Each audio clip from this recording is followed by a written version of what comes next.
We just got back after our second night out, working towards our skipper's license. Oh my goodness, we had the most amazing morning, guys.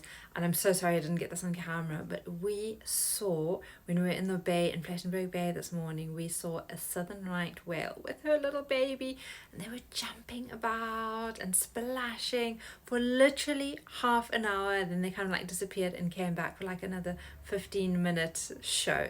It was amazing. Do you know how cool it is to be up like at the crack of dawn? Like this was probably like 4:30, 5 o'clock in the morning. It was quiet. It was still, there was no one else out there.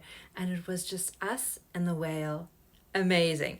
Now guys, this is what I want for you. I want you to be able to have travel experiences and moments and memories with your loved ones that you are going to remember for a lifetime. And I know that if I wouldn't have started or delved into digital marketing and setting up my own automated online system, that this probably wouldn't actually have happened. So this is what I want for you. If you want my step-by-step process that I'm following, where I'm learning how to earn money online, pop ready in the comments or pop whale in the comments, and I'll send you that blueprint and you can check it out and see if it's something that'll work for you.